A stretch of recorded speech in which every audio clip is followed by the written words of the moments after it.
Hello, welcome to this lecture for AP Euro on the Northern Renaissance.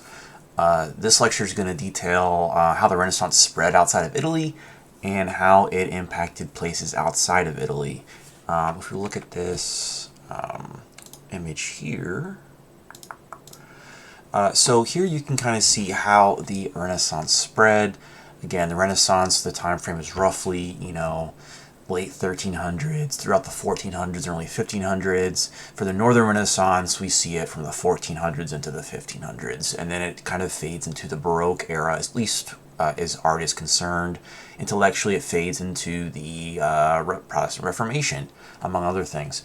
But here you can kind of see some of the main centers of the Northern Renaissance, and it spans from Western Europe to Eastern Europe for the most part.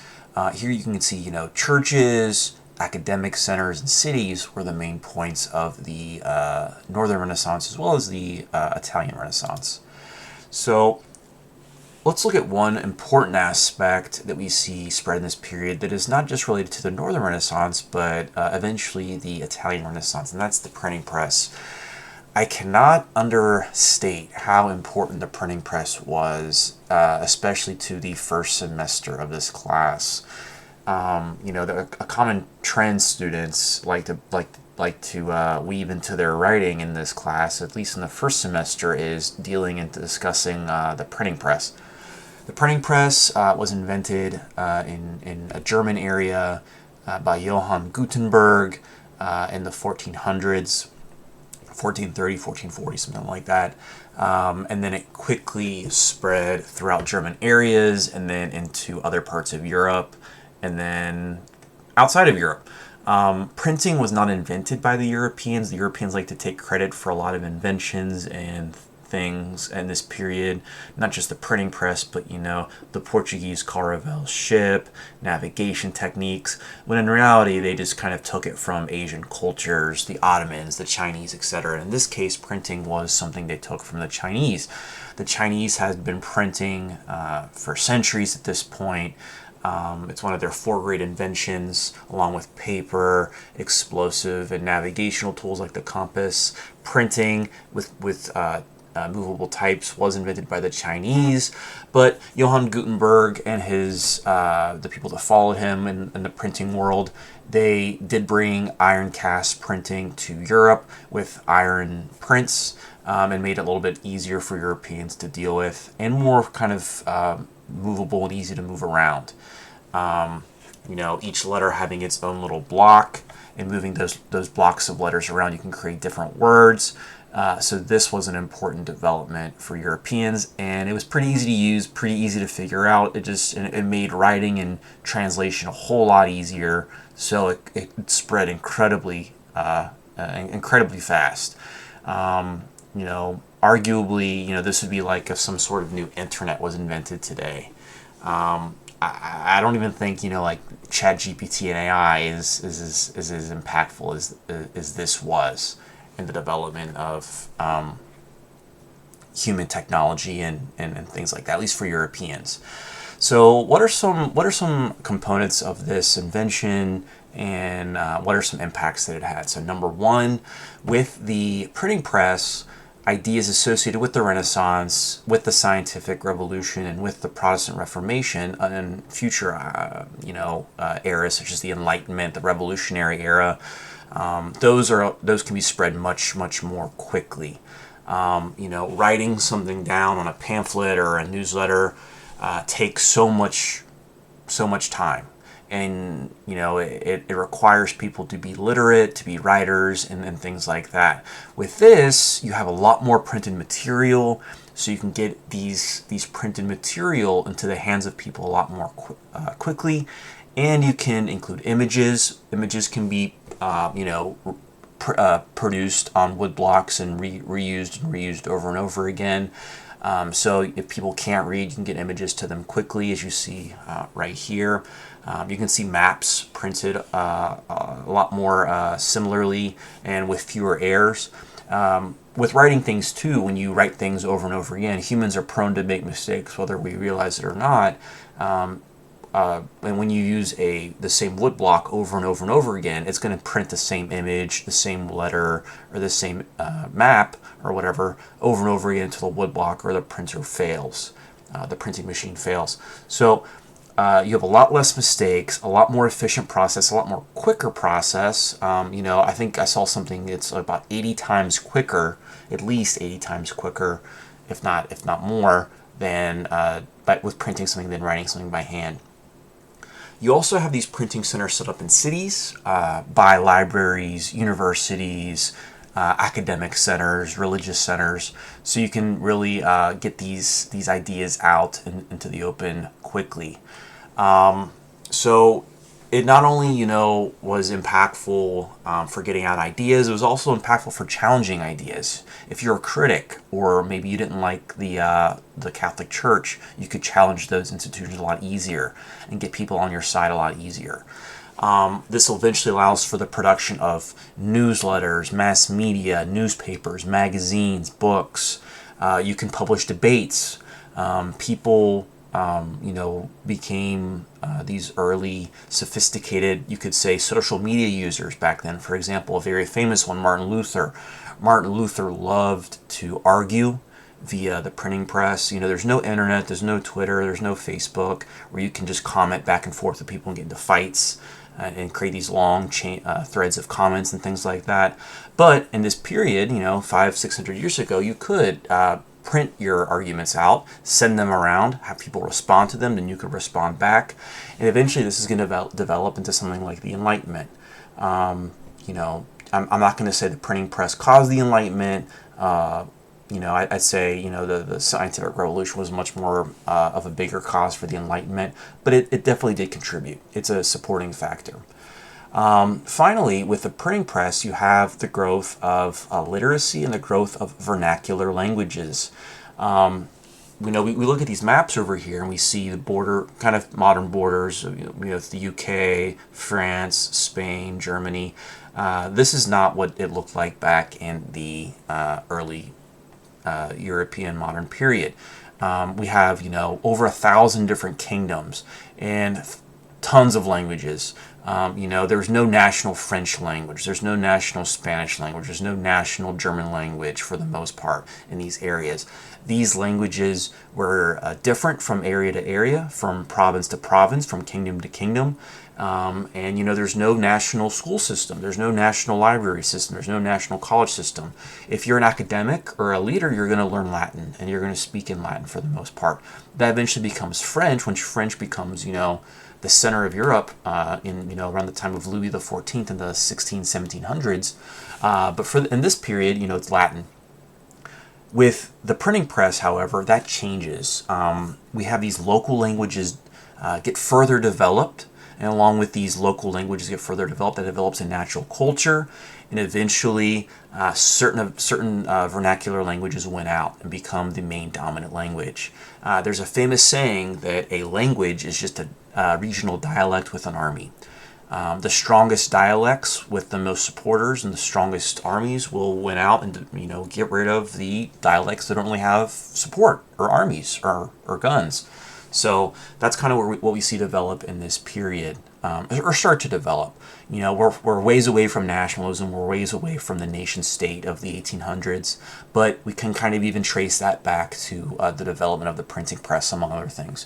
So again, I can't understate just how impactful the printing press was, not just to the Renaissance, not just to the Northern Renaissance, but the next 40 units or so. You can tie it into some development, and then in each of the next few units until the French Revolution, and if not beyond, to be honest.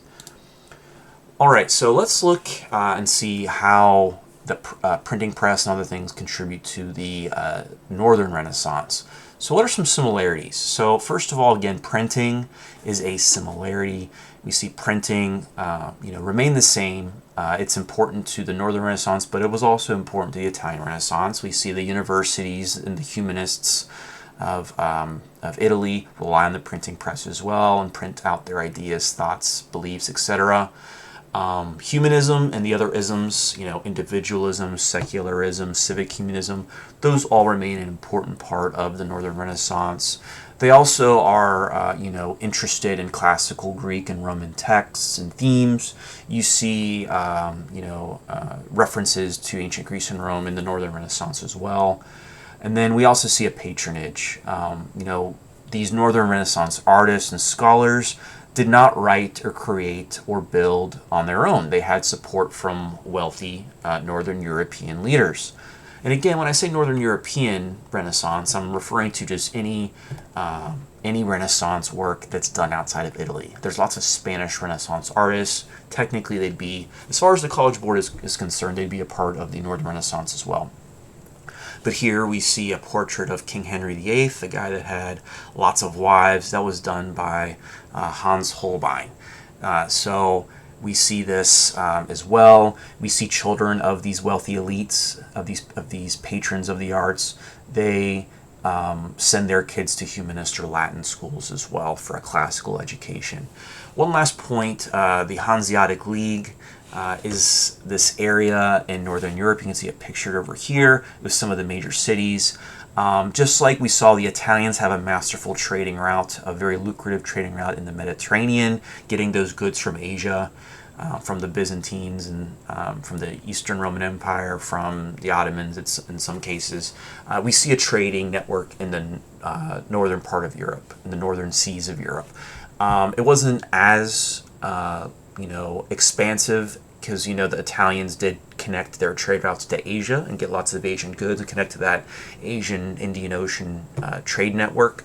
But this was lucrative for many Northern European patrons, and did allow some of these people to get pretty wealthy in parts of Northern Europe. You have wealthy people in Central Europe as well, such as the Fuggers, that helped decide the Holy Roman Empire situation, which we'll talk about. But I don't want to just gloss over the Hanseatic League. It did create some wealth up there. You just didn't get as many unique goods as the Italians did. So differences between the Italian Renaissance and the Northern Renaissance. So besides the isms and things like that, one ism that is unique to the Northern Renaissance, you could argue, is the idea of Christian humanism. And this is the belief that, looking back to these ancient texts again from Greece and Rome, you combine those ideas that are embedded in the writings of Cicero and others with modern Christian principles. There's a common belief within the Christian humanists and other humanists as well, that when the papacy, the Pope, became intertwined with ancient Rome, when those two things became intertwined, that diluted, if not destroyed, the message of Jesus Christ. Not to get too religious or to, speak about Christianity too much, but a lot of these Christian thinkers and writers, such as Lorenzo Valla and others like that we talked about, believe that the Christian Catholic teachings became corrupt when they were intertwined too closely to the, tyrannical, despotic nature of the Roman Empire, Julius Caesar, etc. So when that happened, people believed that Christianity kind of became diluted, and that's what led to the papacy being a corrupt force, because the Catholic Pope, the Christian Pope, was not a very popular person in some parts of Europe. They could be tyrannical, they could be hypocritical, having wives and kids when they're supposed to be celibate, being very greedy and stealing money from people, and all these things we're going to talk about, and especially the next unit with the Protestant Reformation. So people believe that all that corruption and evilness came from this period when the Catholic Church, the Christian Church, became intertwined with the corrupt nature of the Roman Empire. The church lost its original focus on the teachings of Jesus Christ, and those words you can find in the Bible. So these Christian humanists really wanted to go back to the basic message of Christianity in some sense. Again, they did not want to destroy the Christian religion, destroy the Catholic Church, or get rid of the Pope, most of them at least. They just wanted to clarify and further Christianize the Christian Church and make it more based on what it's supposed to be based on, which is doing good works and actually helping people in the way Jesus Christ would. They believe the Catholic Church was not doing that. Some writers you should know that were Christian humanists were Erasmus. He's kind of the Petrarch of the Northern Renaissance in some sense. He wrote a lot about how it's important that the church re-examines itself and gets rid of some of its hypocritical teachings. He targeted some of the hypocrisies you'd find, priests and bishops that were corrupt, had kids, were illiterate in some cases. How are you reading the Bible to us, the peasants and people of Europe, if you can't read yourself? So he called out some of those hypocrisies and kind of mocked them. Again, he's not a fan of starting a new religion, but he just wanted to, hopefully call enough people to account so maybe that the church could change. Another writer of the Christian humanist perspective would be Thomas More. He was living under Henry VIII in England when Henry VIII wanted to kind of leave the Catholic Church because they wouldn't grant him an annulment. He wrote a book called Utopia, and he wrote about how in a perfect world, everyone would have their own place in society. It'd be be very efficient and run very smoothly, and there'd be very few problems. And that, he believed, could be done if people got closer to the church and followed the actual teachings of the church rather than these other forces in life, such as greed and these economies and these developing mercantilist systems that are starting to sprout up. He believed if you just put everyone in the right place, you could have a bright, fulfilling society based upon not just Christian principles, but looking back at Platonic ideals and things like that. So they're writers that again criticized the current components of Christianity, but did not want to leave the Catholic Church. In fact, Thomas More is executed under Henry VIII. And we'll talk about that next unit. Hans Holbein criticizes Martin Luther and is an enemy of Martin Luther. When Martin Luther was, thought he was fulfilling some of this is Erasmus, not Hans Holbein. But when Erasmus criticized Martin Luther and became enemies with him because they were polar opposites, even though they probably had a lot of things in common to an extent. Other components, especially with artwork, you can see in these paintings over here. The Arnolfini wedding portrait here, I'm sure you've seen this in other classes, details some Northern Renaissance motifs, such as lots of detail. A very famous detail you may be aware, it's not maybe too viewable here, but you can see this is a mirror right here, which were very, very rare in Europe at this time, so this shows you these people had some money. Mirrors were invented in the Middle East and eventually made their way over to Europe, but you see lots of detail, lots of very delicate textures and very lifelike details to an extent. Again, very realistic looking people in all these photos. These are much more realistic than what you'd see in the Middle Ages and the artwork from that period. But yeah, a lot of detail. There were nudes in Northern Renaissance pieces, but not as much as in the Italian Renaissance. More realistic nudes appeared in the Italian Renaissance. Lastly, you have this idealism and this superiority going along with humanism in the Italian Renaissance, but in the Northern Renaissance, it's more focused on realistic scenes. Again, you have these religious figures and gods and goddesses and things like that in the Northern Renaissance, but for the most part, a lot of Northern Renaissance artists focus on the common folk, on peasants. Most of Europe were peasants in this period. 90-95% of Europeans were peasant farmers living in these communities that have been around for centuries. And they farmed all day with their families. So Peter Bruegel the Elder here did some of these pieces here. This one down here is called A Peasant Wedding, and this is called The Harvesters, two very famous pieces. But the Northern Renaissance focused on common folk. Here you see a typical wedding celebration you'd find in a village, a very communal setting with people celebrating an upcoming wedding. And then here you see what people did most of the year, which was farm. And you see just a day in the life of these peasants. So that's pretty typical of Northern Renaissance. You don't see that as much in Italian Renaissance because they focused on the ideal of humanity rather than just the minutiae, everyday life of people. Some of my favorite pieces are the next two. This is also by Peter Bruegel the Elder, but this is called The Triumph of Death.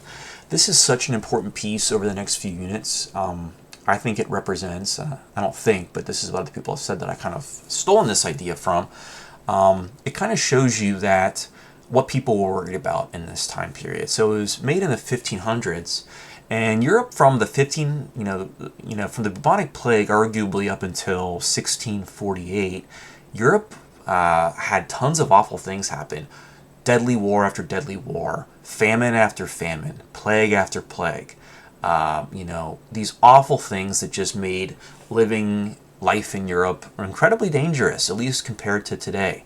You had these things out and about. You had, and if one of those big game changers, such as a plague or a war, didn't get you, you'd have banditry and crime and criminality and just violence. Knights coming into your village and slaughtering you, if you're a peasant. Knights were pretty bad guys, contrary to popular belief in a lot of Europe. But this shows you why people might be willing to accept a strong Machiavellian leader. Because it meant if they had a strong leader that kept themselves and their nation safe, they could avoid a lot of these awful things. But I love this piece not just because of that component that kind of shows us, what Europe's like in this period, at least in the minds of some of the people. But it just shows you, again, a motif of death that you saw in some of those bubonic plague, Danse Macabre scenes, Dance of Death scenes. It shows you an illusion of Roman senators, in the late Roman Empire, holding up horns, worshiping a Christian cross, but then, maybe killing someone at the same time. Death gets everyone, from kings to, peasants and soldiers and things like that. Just an incredible scene that you wouldn't really expect out of Europe in the 1500s, at least in my sense. So how does this relate to the Northern Renaissance? Again, it kind of looks like Peter Bruegel's other pieces here with, focus on everyone, not just the rich upper class component of people. But it has that minutiae and that detail that you see in the Northern Renaissance as well. There are some references to religion. You do see that as well. I will say,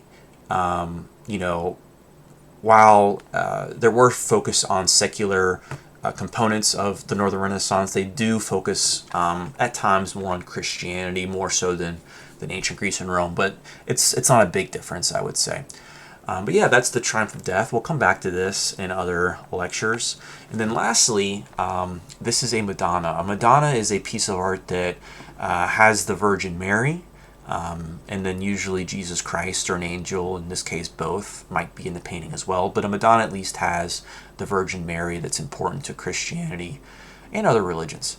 But here we see a patron commissioning this piece. We can assume this is Chancellor Roland here. He is the patron of this piece, and he's making himself look pretty important. He's getting blessed by what looks like a baby Jesus that has been through it, maybe stayed up late doing something, who knows. But we see baby Jesus with the Virgin Mary here, and Jesus is blessing the Chancellor in his new appointment or position, or just his high place in society. As you can see, there's a linear perspective here. So this is a 3D environment where we see a distant background and an up close foreground, and you can kind of see that this is a 3D environment even though it is a 2D piece. So again, a lot of those Renaissance pieces, such as naturalism, linear perspective, are still in place here. But yeah, you see the column, the Greek classical or the Roman column there. You see components of religion. You see linear perspective. But you also see, again, a secular setting. He's getting some sort of appointment. It could be in a government position or religious position, but he's being blessed by religious authorities no matter what. So again, an interesting piece from the Northern Renaissance. Realistic human features, linear perspective, it's all there. All right. Thanks for watching this video, and I will catch you next time.